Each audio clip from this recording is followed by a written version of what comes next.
High court తీర్పును న్యాయవాదులతో కూడా చర్చించవలసిన అవసరం ఉన్నది. ఆ హైకోర్టు తీర్పు పైన డివిజన్ బెంచ్ పోయే అవకాశం కూడా ఉంటుంది.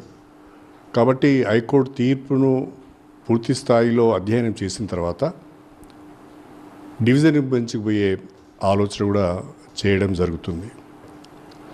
ప్రధానంగా ఈ యాంటీ డిఫెక్షన్ బిల్ ఉండగా కూడా చాలామంది పార్టీలు మారడము,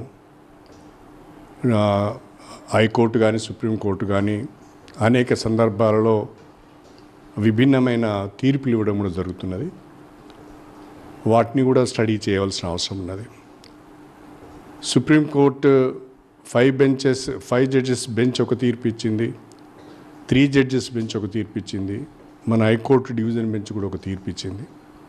వీటన్నిటి నేపథ్యంలో చట్టపరంగా న్యాయపరంగా అధ్యయనం చేసి తీర్పు పాఠాన్ని కూడా పరిశీలించి డివిజన్ బెంచ్ పోయే ప్రయత్నం చేస్తాం. హైకోర్టు తీర్పును న్యాయవాదులతో కూడా చర్చించవలసిన అవసరం ఉన్నది. ఆ హైకోర్టు తీర్పు పైన డివిజన్ బెంచ్ పోయే అవకాశం కూడా ఉంటుంది.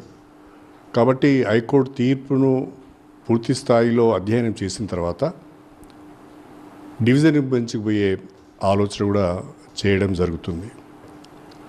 ప్రధానంగా ఈ యాంటీ డిఫెక్షన్ బిల్ ఉండగా కూడా చాలామంది పార్టీలు మారడము, హైకోర్టు కానీ సుప్రీంకోర్టు కానీ అనేక సందర్భాలలో విభిన్నమైన తీర్పులు ఇవ్వడం కూడా జరుగుతున్నది. వాటిని కూడా స్టడీ చేయవలసిన అవసరం ఉన్నది. సుప్రీంకోర్టు 5 జడ్జెస్ బెంచ్ ఒక తీర్పు ఇచ్చింది, 3 జడ్జెస్ బెంచ్ ఒక తీర్పు ఇచ్చింది, మన హైకోర్టు డివిజన్ బెంచ్ కూడా ఒక తీర్పు ఇచ్చింది.